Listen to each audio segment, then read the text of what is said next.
Hey everybody. Well, I had to go into work later today. I decided it was a nice day out. It's like 58 degrees here, so I'm going to drive the 1967 300 SEL. So, something was on my mind I wanted to talk about. Yesterday, I found out that this 1984 500 SL that was sold to... My air suspension light is still on, by the way, but hopefully it'll go off soon. But anyway, this 1984 500 SL that my friend John Wright sold to a guy in Tampa got crashed. And I was thinking about this because I realized that most of the time when you sell a car, right, person tries to use the car, especially in an area like Tampa, which is full of idiots. If you want to find like an area that's just full of low IQ people, go to any large city in Florida. You know, it's exceptionally bad. But people there don't know how to drive. They don't care about anybody but themselves. They're incredibly selfish. And so somebody totaled this really nice, solid West Coast 500 SL. And you know, a couple of things to think about when you sell a car to someone now. Where are they going to use it? How are they going to use it? Who's going to be driving it? What kind of circumstances are they going to be driving it? You can't take your classic Mercedes and drive it in heavy traffic. You can't do that anymore. It's stupid. You know, it doesn't matter if you have a fast car or a slow car. You just can't. One of the reasons I waited until about 10 o'clock to drive the 300 SEL today is because if I don't get on the road at 6, between 6 to 10 is like peak idiot hour, and this is in the morning, peak idiot hour in Florida roads. Unfortunately, there's no shortage of these people at any time of day, but they're really bad in the morning because you have these people, they're NPCs, they're driving their Kia to their job that they hate. They're on their phone, they're probably watching Netflix in the morning or whatever, Hulu or whatever crap streaming site they're addicted to while they're driving their car.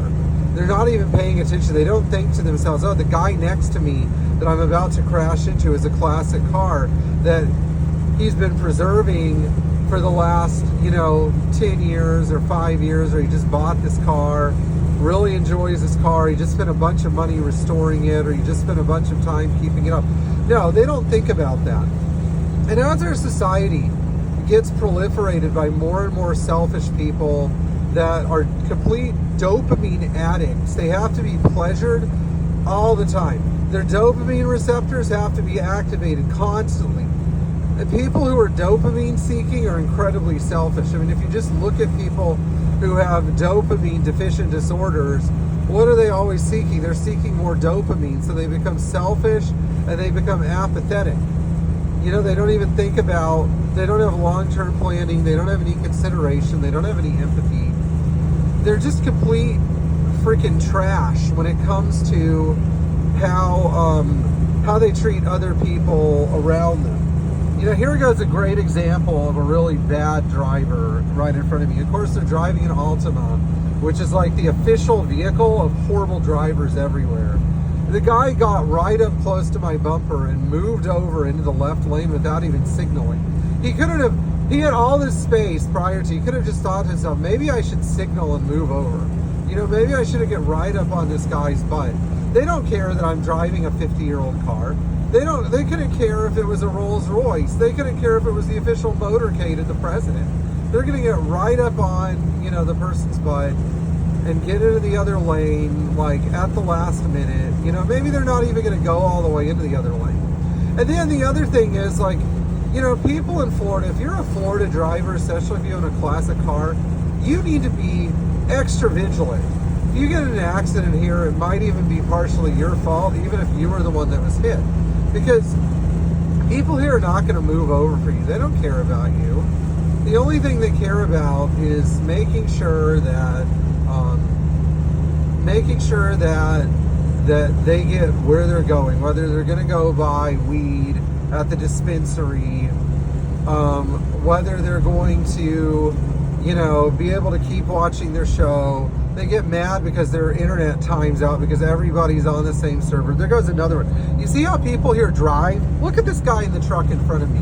This complete freaking brain dead Florida man, or this like Florida mom who's not even qualified to drive a vehicle over 5,000 pounds, is driving like a complete total reckless maniac in front of me.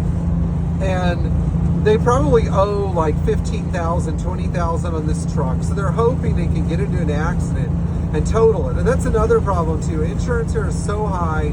Car payments are so high because this is like the rip-off buy here, pay here capital of America. You know, the rip-offs are so prolific that people get upside down in these cars that they just decided, I don't know if you can see in front of me, but this person cut another driver off and is now weaving in and out of traffic like a complete moron, and, you know, like a complete baby. But I don't get how people here can live with themselves. They literally drive like they are on a suicide mission to total their car so they can get out of their insane car payment that they've put themselves in. You know, because they're too busy. Like, sure, they don't make enough money to pay for rent, but they also don't make enough money to pay for Netflix and for, you know, whatever stupid subscriptions they have. And people here don't know how to manage their money at all, right? Because, you know, in Florida, you see people like that have to have a motorcycle even though they can't afford one. They don't even wear a helmet. Like, look at this moron on this motorcycle in front of me. The guy probably can't even afford a helmet, you know, let alone bike insurance. One of my subscribers was one of these people. He would ride his motorcycle with no helmet, and he got into a major accident. He was lucky to survive. And he broke his pelvis. You know, there are a few people I know that have broken their pelvises or completely shattered their legs and arms where they have limited use. And then what do? They get right back on the motorcycle because people in Florida are in a race to the bottom. Things have gotten so out of hand and so out of control here with all the building and easy money and scammery and crap.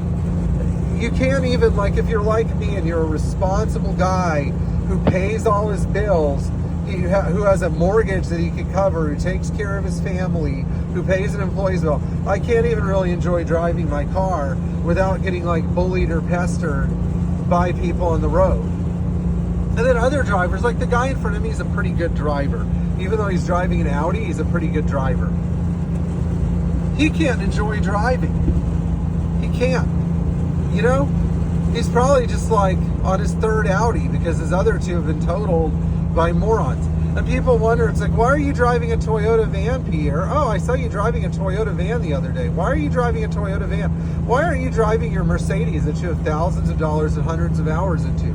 Oh, I don't know. Maybe because nobody cares. All cars are the same here, and you're just going to get plowed into by some moron if you have an older car, a classic car.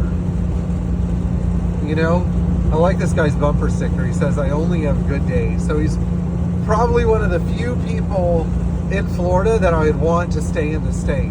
The rest of them, like, can we build a border wall in Florida too so that we can, like, deport anyone from Florida that has a road rage problem? I think if we just went through Florida, if Tom Homan went through Florida, found all the people that had road rage, and sent them back to New York and California, everything would get much better. It would get much better.